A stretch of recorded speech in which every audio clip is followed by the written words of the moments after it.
through the Alumni Club, what we have slated for the coming months are more webinars and more physical in-person meetings in Greece and in Oman and Dubai.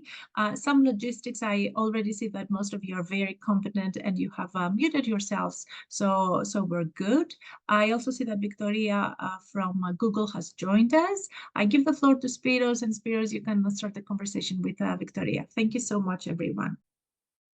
Thank you very much, Christina. Let us just make sure that Victoria can rest and she can speak as well. Yeah, I can hear you perfectly. Fantastic. Thank you very much. Thank you, and sorry for the mishap that you've had with that, but it's very, very good that you managed to connect anyway. So from my part, being one of the founders of Verimpact, let me just welcome everyone here, tell you how happy I am that we're doing this first contact in the context of the Verimpact Alumni Club. That Marina and Christina will be explaining further on about what we want to achieve through that.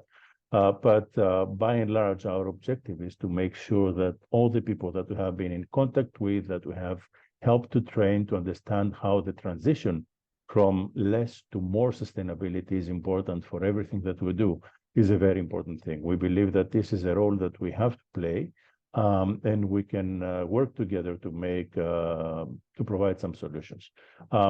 In this context, I wanted to discuss a few questions with Victoria, who's not only a very, very important expert. Victoria is the head of public sector for Greece and Cyprus for Google Cloud. And she has been looking and working on sustainability issues for a long time now. We had very useful discussions, collaboration, even thinking together about ways that we can combine tools between what we do in Verimpact and Google, so that we can provide, if you like, the next generation of things that are to come for managing sustainability issues, non-financial risks, and so on.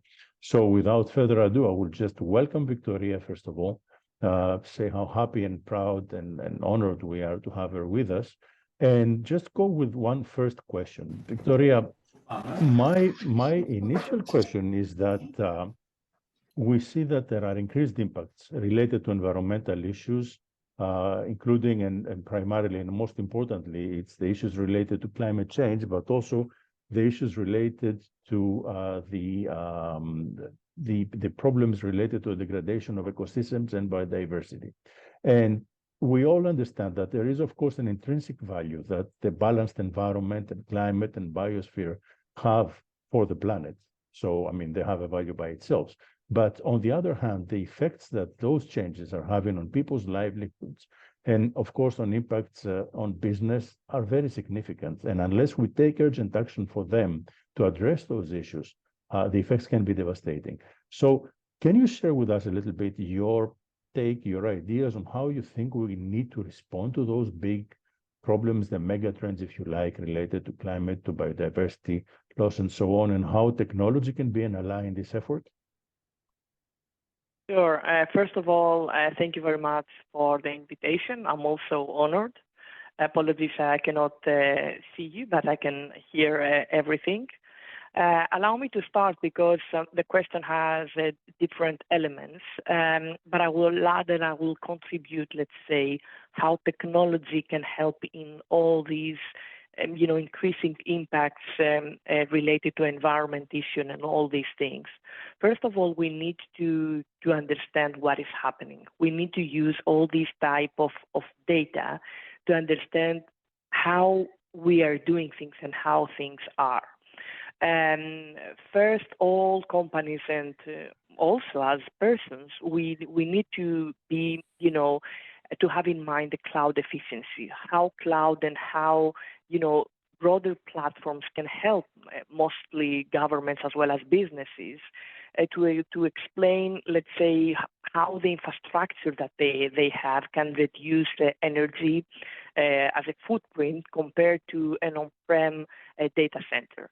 Because sometimes there are many things that we don't have in mind, and we believe that that's okay to have, let's say, a data center, but when it comes to analyze and use high-performance computing, this is something that it's very, polluted in terms of energy.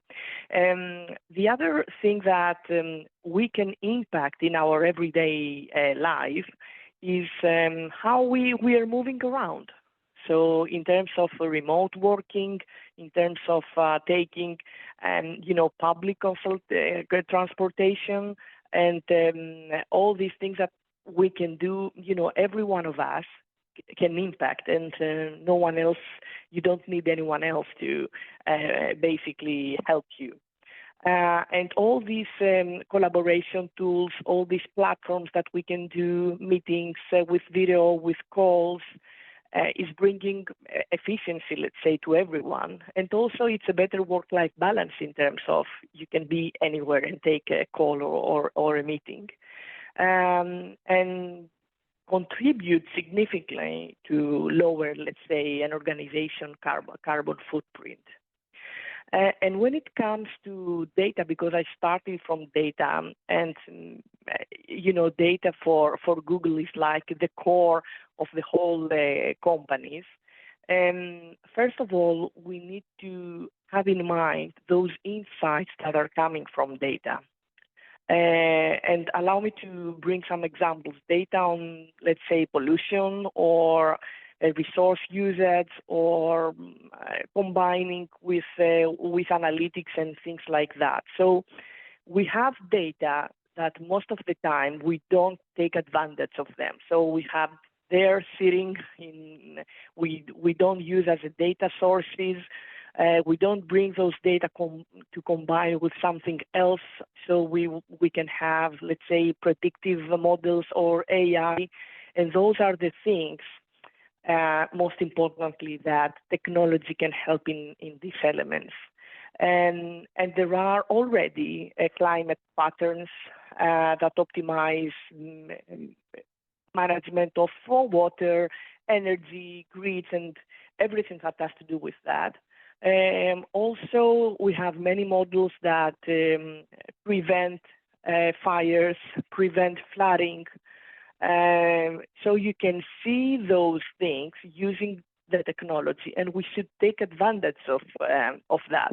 And of course, every single company needs to have specific goals, and we need to put goals to ourselves. Like, for example, Google has commitments to sustainability, like carbon-free to all operations and to all locations, to be total free till 2030, which is,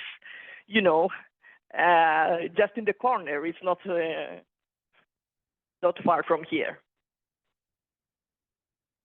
True, not very far from now. It's just around the corner, and we see how big the rush is now, especially having experienced firsthand the discussions at COP28 a few months ago, weeks practically ago, how urgently everybody understands that these things need to be addressed. I'd like to come back to what you said about not only the efficiency, but also how the data insights can help us, because I like to share with everyone some practical ideas of how technology can be supporting what we do. And these are things that we have been discussing with Victoria a lot in the past. I mean, besides the potential that we have through technology now to be able to hold, for example, this event, without this technology, I would have normally had to fly from Abu Dhabi to Athens, which would have contributed quite a lot to my own personal, carbon footprint, and we don't have to do that now. But when people talk about big data and artificial intelligence and predictive models, they think that this is something very far away and very.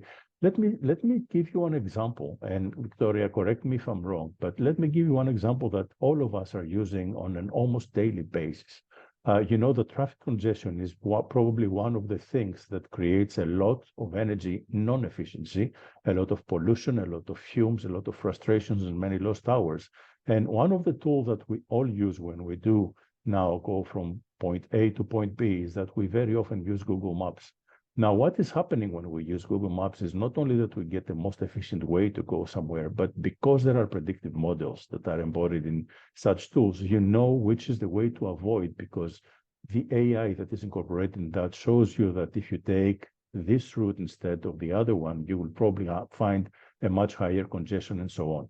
That, if you consider all the uses of a model like this on a daily basis, means that probably a number of tons of fuels are not burned, are not used, because we have these tools that are helping us do it. And of course, this is just one example, but there are other cases that now Victoria mentioned, for example, in issues related to predictive models to what we call climate adaptation. So if we need to address issues related to forest fires or to floods or to emergency actions that need to be taken when we have such an impact of climate change, this can mean that we can save lives, or we can save livelihoods, or we can save entire areas, actually, because people and the crews that need to intervene will know how to do it. So these are just two examples that I wanted to mention, because I think that, we need to consider that technology is important from the moment we put it in actual use. And unless you want to add something, if you want to add something, actually, Victoria, on these points that I mentioned, please do. Sure. So we've seen, amazing and incredible things like earthquake alerts that we have in our mobile phone for those that are using Android in most of the countries. Some seconds before the earthquake, you're getting an alert in your mobile that you have some seconds, which is very critical at those times, and you can protect yourself or even your family.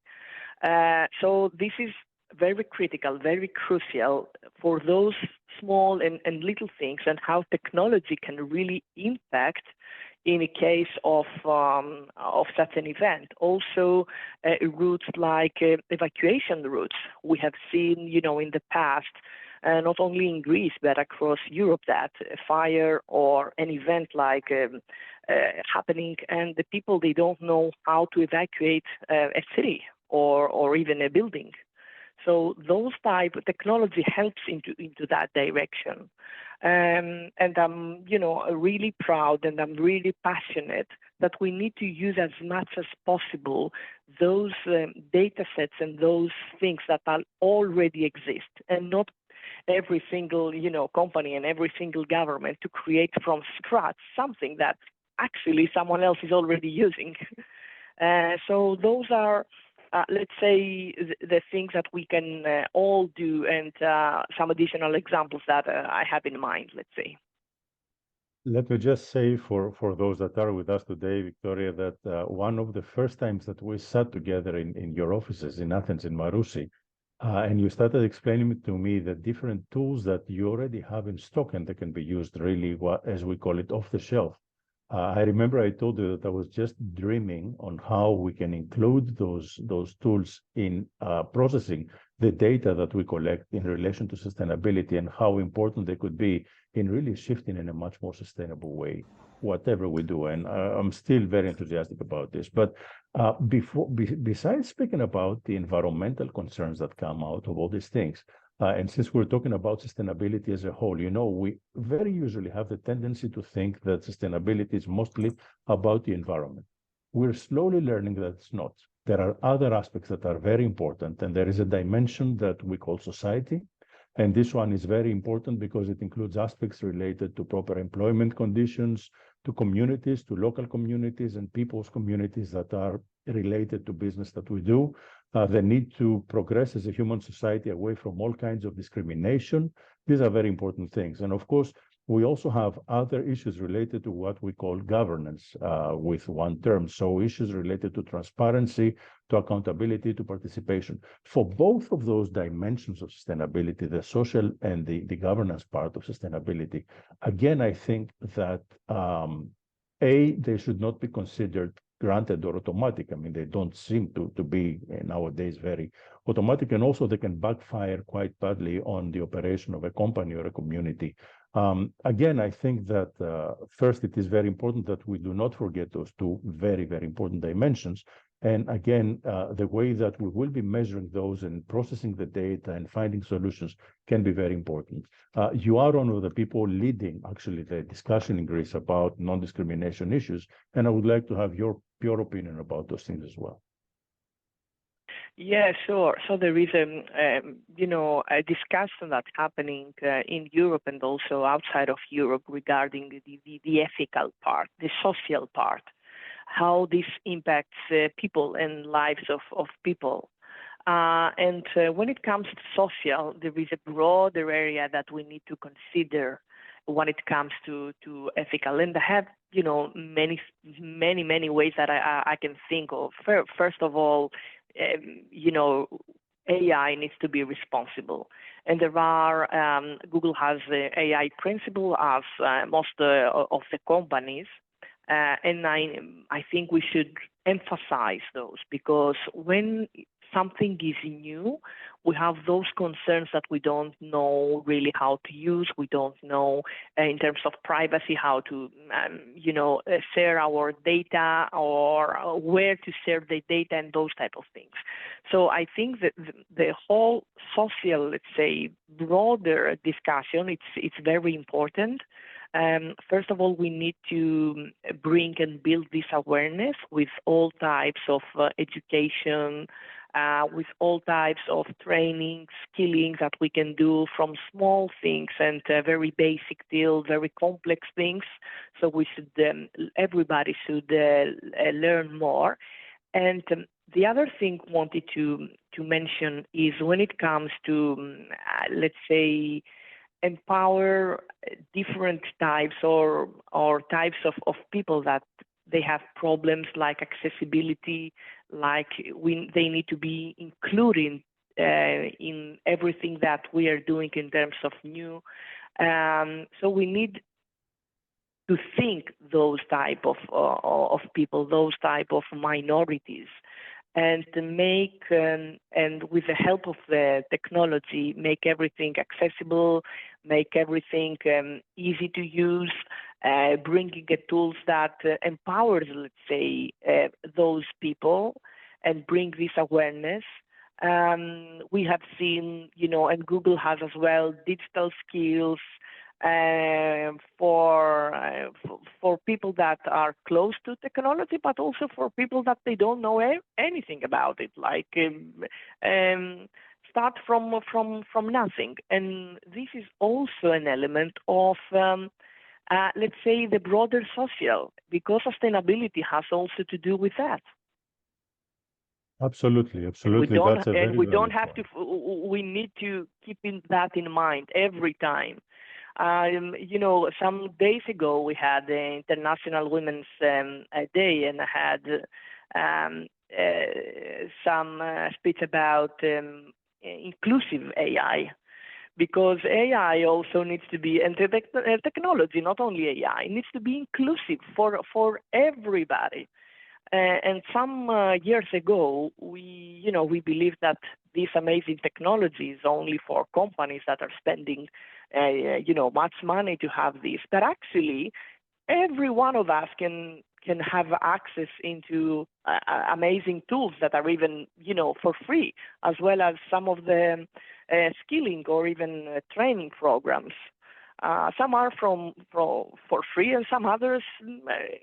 You have to, if you want to advance yourself, you can pay something, of course.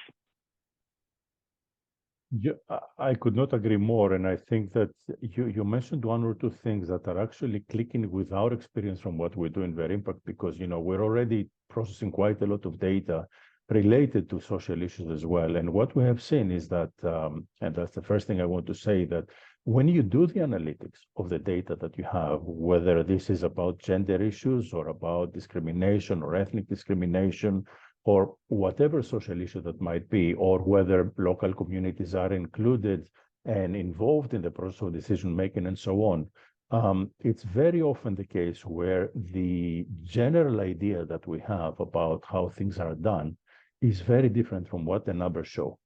And so this is important, because once we start to quantify and systematically collect and process information about all these things, we can see that very often, unwillingly, companies or projects might be doing the wrong thing. And it could be very important, because it's not just a matter of judging the the willingness of somebody to do something not well or not properly, but to provide the tools by which they can measure it. This is why we say in Verimpact, we always say we have the motto that says measure impact and drive change, because you have to be able to quantify things, to measure them, and to be able to make this. And by keeping a conscious mind about, making analytics about those things can make a very, very big difference. The other thing that you mentioned also is knowledge and training. As we have discussed in the past, not only with you, but with everyone who's involved in our training seminars and so on, we always say that if we want to help a company or any operation to do the transition from less sustainable ways to more sustainable ways, it's very important to have everyone involved and knowledgeable about what is happening. It's not just about having, the top management or the C-suite or only the directors. It is important to be able to train everybody about those issues, because then they can be part of the solution rather than being a part of a problem even without knowing it. And so thank you very much for mentioning the issue of training, because we believe very much that a lot of things can be done in that sense. Christina, we're getting questions from people, so would you like to read them out, and then maybe we can get Victoria to answer? Right. So we have one question from Mr. Omar Alosi from Oman, from National Finance. What kind of measures does Google put in place for controlling the disruption of the labor market due to AI advancement? So this is related to AI advancement, and are there any measures that Google has in place to control the disruption in the labor market because of the advancements and developments in AI? I'm not the expert to, responding to that question. I know that in many, I will respond in a practical way, in the way that I have seen, across enterprises and across governments. And because there are many concerns that people are going to lose, jobs, are going to change roles and things like that, and AI is going to take, their jobs, and a whole discussion around that. And I would like, to put and to add, let's say, my point of view, the way that I can think of, is that we should involve ourselves as much as possible. AI is going to help, is going to automate many of the repeatable, let's say, things that we are doing in everyday life, and no one wants to do that. Like reports that I know people from government as well as from enterprise that are doing the same report every single week or every single month. And so there are many repeatable works and automation that AI will replace, let's say, someone or something that someone is doing. It doesn't mean that the person itself is going to lose the job. There are a bunch of things related AI, related new things that the people need to do. That's why we are all discussing about the ways of reskilling, that people need to do more, to learn more, to understand how this can impact them, if this is something that can help them. So be, let's say, together and close to what technology can offer to every one of us. So this is the way that I can think that technology helps these things, that is going to automate and it's going to help many of the things in many areas, basically. And the way that we are working, that I can see change, but I don't see that people are going to, lose the job or something like that. Maybe they're going to change, yeah, that's for sure, but lose, not really. Thank you very much, Victoria. Let me add to what you just said, one example from our own experience in Verimpact. Because the thing with AI is, like this old song is saying, it's in the way that you use it. So what we try to do is to use the tools that are provided by Google and others, and also tools that we develop ourselves. So if you take the evolution of our work and our analytics and the way Verimpact works through time, in 2018, that we started this whole process, it was a very non-automated process, Excel files going over the place. Then we managed to establish the online platforms through doing this. Still, there was quite a lot of work that had to be done almost manually by our team of analysts, and how we would do the analytics and also provide a lot of recommendations of outcomes that come from the analysis that we do. Nowadays, we have developed much more advanced systems for doing all those analytics. We are now starting to integrate serious bits of artificial intelligence in the analysis that we do. And in fact, exactly as you described, what changes to us is that the people that are working with us doing this, not only they're not losing their jobs, but they have the possibility to stop doing the mundane things like, going over and over Excel analysis and other types of analysis of the algorithm that should be doing that automatically, but they can focus on doing a much deeper level of analytics. And so they can draw much more information, if you like, and they can pump a lot of more information and value out of the data that we're processing. And so in this sense, not only we do not have a need for less people, but the people that are working with us and the people that, because we'll need more people to be doing this, are actually putting more mind than hands, if I can say it in this way, because exactly of the tools that we have through technology. So I believe that this would be, to a very big extent, the answer of how we use it. But again, we need at the same time to provide the skills, because for our analysts, for example, we need to provide skills on what the analytics they see and how the tools, how the outcomes of the use of our tools can provide more knowledge, more insights, better understanding, and better management at the end of the day for a company. We don't have very much time left for you, because we promised that we wouldn't take more than half an hour of your time, and we're already above that. But there is a third question that I want to share with you, and this one is very important because that is really about the actual DNA of Google, which is data, as you said. And Google is the company that has very much transformed the way that the world works by placing data in the center of everything we do.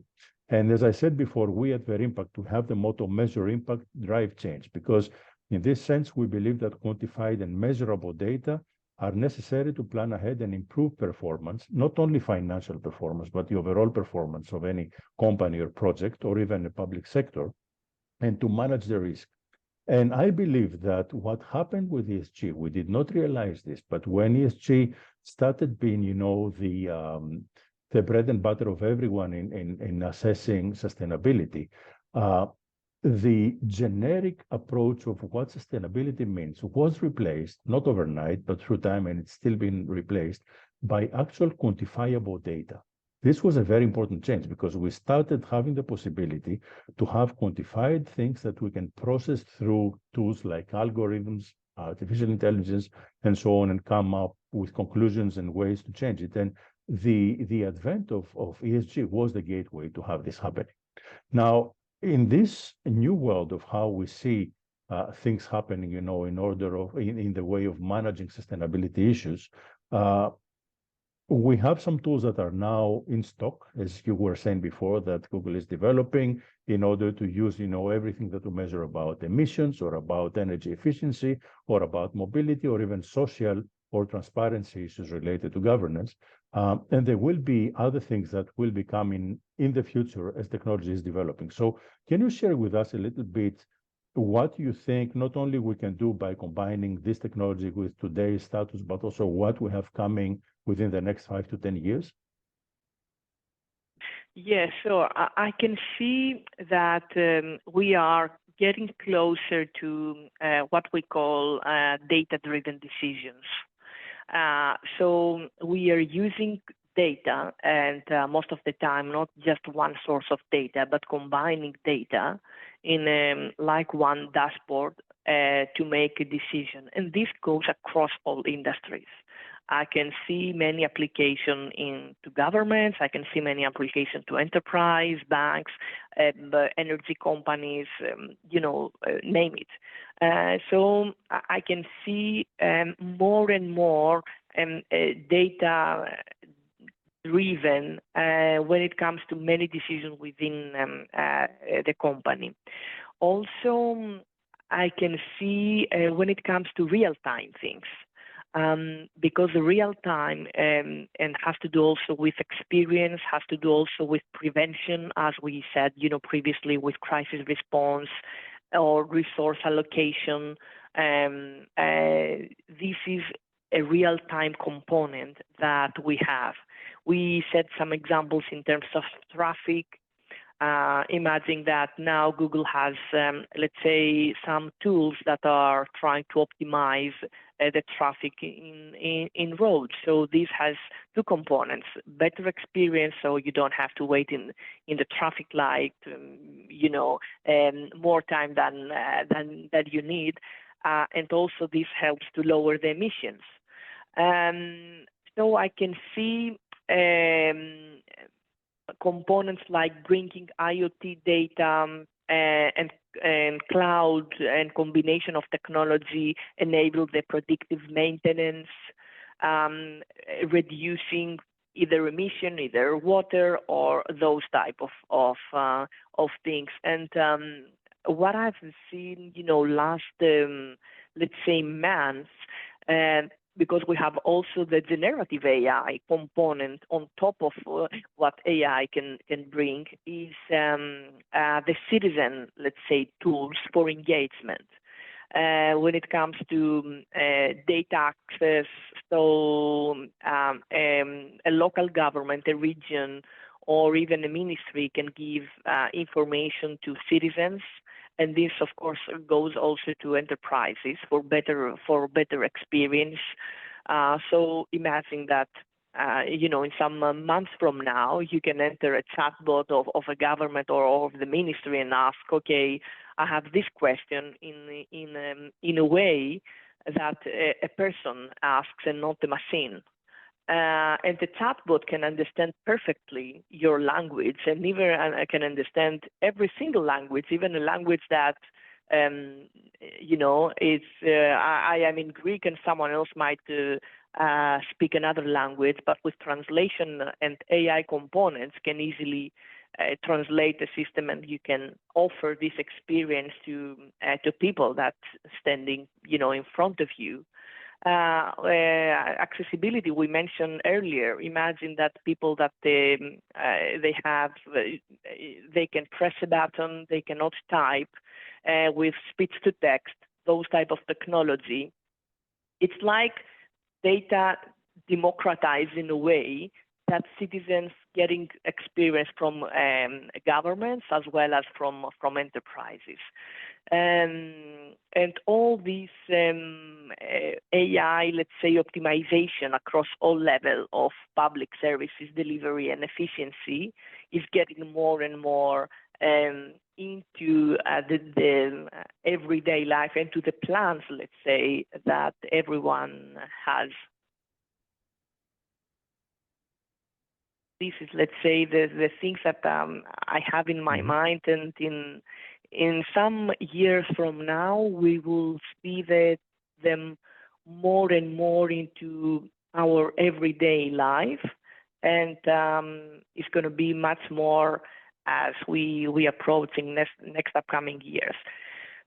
What we need to do more, and I think we should be more focused and intentional into that, has to do with, and this is in the way how we started, when it comes to environment, and when it comes to intentionally put data and put people to measure, prevent, and do some actions for that, and not just expect or wait to bring the best model to do the job.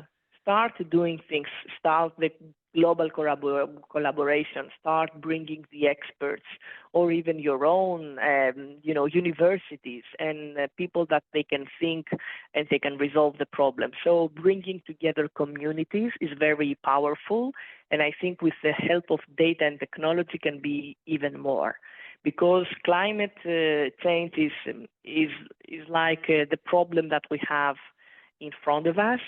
It's now, and we need to act very quickly. Thank you very much, Victoria. While hearing you saying all these very interesting things, I also saw that one of the people that are following today is our good friend Maria Dimopoulou, who is from Philip Morris International, another group, another important company that we're proud to count among our alumni. And I just wanted to remind to all of us who were meeting together that Maria, as much as you, Victoria, you were the champions of a process that we had started discussing about how all this data that is gathered for sustainability issues can also be very important for the public sector. I just want to mention one example. Yesterday, there was a meeting in Greece, and I'm just saying I'm saying this for those that are not from Greece. The Prime Minister of Greece had a meeting with the farmers' unions and the people coming from the area of Thessaly, which is one area that was very badly hit from floods a few months ago. Their livelihoods have been destroyed to a large extent. And yesterday, there was the announcement of a master plan that has been assigned by the government to some research and academic units to present a master plan on how the reconstruction can be done. What I was thinking while this was being presented, and I haven't seen the details, of course, because it was just the first announcement yesterday, is that the floods were the result of, to a big extent, not only of climate change, but also that the design of the public works that took place for this area were based on the know-how of the 1950s, right? 1940s, 1950s, with limited data, with limited technologies, and also limited capacity to analyze what all this data could give. I'm hoping that this master plan that was announced yesterday will be looking into the potentials of solutions that you just mentioned, Victoria, because I think that for every public process and every public project, the analysis of all the data and all the information that can be now used to prepare a plan like this can be very important, not only because it will make a more efficient project, but also because it can make a more sustainable project. And sustainable meaning it, again, in the sense of the three dimensions of the term, not only the environmental part, but also the social part and the governance and transparency and so on. So I think that we are now having in our hands the tools that are coming as a very, very strong ally in addressing the big issues that we mentioned at the beginning, the mega challenges, if you like climate change, the effects of climate change, biodiversity loss and everything, to try to address those and make the world a more sustainable place. I don't have any other question for you, but if you want to say something before I say goodbye, or if any of the people that are participating in this want to ask you something, let's take another 2 minutes, and then I'll give back the floor to Christina and Marina to take it on from here. Thanks. Thank you very much. The only thing I wanted to come back to what we said to education and awareness. I think every single person and every single company, they need to get closer to what technology can offer and not be afraid of, let's say, of problems or of a project that is not went so well. So try those new technology, try things, even the cost is not so high, so we will afraid, and involve people into decisions and bring that together. So when people come together with universities, governments, etc., the things that we have seen are incredible, and I would like to see more and more those type of things. Victoria, thank you so much for sharing your experience and knowledge with us. You're welcome to stay with us for the presentation that Marina will now do for the Alumni Club. And I'm sure that we'll have many more opportunities to discuss and hopefully do things together. So from me and from everyone in Verimpact, thank you so much for being the speaker in our today's event. Thank you very much. I will stay. Thank you. Thank you. Thank you, dear Victoria. Marina, the floor is yours. I will go on with the presentation. Let me share my screen.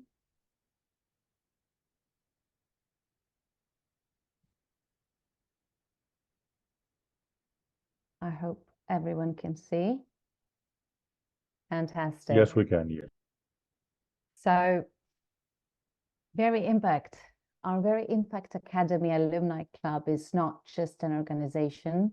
We are a community, a network of diverse individuals who share a common thread.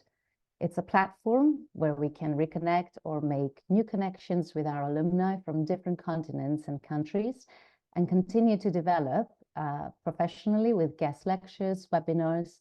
You will see throughout the presentation, and you will learn about our vision and goals of our alumni club, as well as the various initiatives and activities that we have planned. Our objectives are to create a solid network of ESG and sustainability professional companies in Greece and abroad, to provide professional development and opportunities, and to involve social interaction online, but in person as well.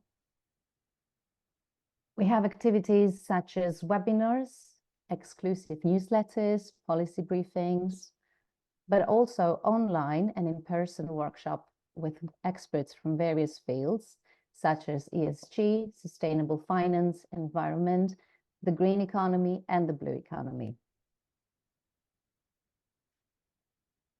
Our current alumni come from companies and subsidiaries from more than 60 companies. We have more than 500 alumni. Companies such as Ominvest, Oman Arab Bank, the Omran Group, Philip Morris International, Papastratos, and the National Fund of Greece. We would love your feedback. It's invaluable to us, your insights, to help shape the future of our club. You can follow us on the social media, such as LinkedIn, Facebook, Instagram, and of course, I urge you to subscribe to our newsletter. And of course, you can contact us directly at marinataliani@verimpact.com for more information, questions. Today is about celebrating the achievements of our alumni, to strengthen our community, honor our shared goals, and reaffirm our commitment to each other and to sustainability goals. So let's take this opportunity to really connect and learn and celebrate. Thank you all for being here. We are excited to embark on this journey together. Let's drive change together. Thank you so much. Because of this launch event, hopefully we'll have physical Maybe there meetings. are questions. Maybe somebody has yes. questions. I don't Someone know. might have questions. Yeah. Well, Because while people are preparing for questions, I just wanted to make a comment on what Marina just presented, that there are two things. One is that for us, the beginning of the Verimpact Alumni Club is a very important thing, and we want all of the people that have been involved with the work that we have been doing for the last, 8 years, practically almost, to be involved, because we want not only to provide information and be prepared, because you will be getting, as members of the Alumni Club, you're automatically members of this club because you have been in collaboration with us. So you will be receiving newsletters, the information that Marina just described, invitations to participate in webinars and so on. But also, it is very important for us to be receiving things from you. If there are either questions that you want to share with us, so that we can then use this club, to treat them, to discuss them, to have any kind of furthering all the efforts that we're doing in the process of sustainability for the private and public sector, or if there is something that you want to share with us, to announce to us, please use this platform as much as you can. This is what we built it for, and this is how we think it will be, of most use for everyone.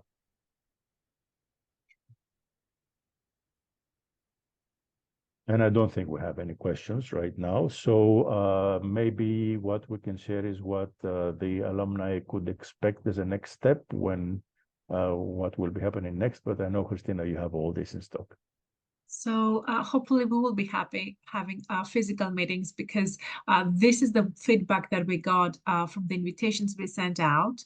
So physical meetings in Muscat, in Dubai, and in Athens, in English and in Greek, because that was also a request, having webinars in Greek. Hopefully we will be having some webinars in Arabic as well for our Arabic speakers, in other geographies, and some policy briefings. You do get our newsletter, the generic newsletter that we sent out as Verimpact, but we will be, you will also be getting more specific and more tailored newsletters and policy briefings by us as alumni. Some of you have been focal points and have been trained in sustainable finance, in green bonds, in sukuks. So we will be having more material for you on that, and for others to start learning more about sustainable finance and the green transition. But we're open to questions you might have, to feedback, to requests for policy briefings or webinars. In our next webinar next month, we will be having Mr. Arab Khobala as a speaker, who is a former UN Environment Program Chief, and he will be sharing his insights after COP28. So from my part, thank you so much for being here with us, and for our friends from Oman. For I know it's the second day of Ramadan. I really appreciate you being here. I know you have to rush to go home and for the iftar dinner. Thank you so much. I really appreciate that. Thank you. Thank you.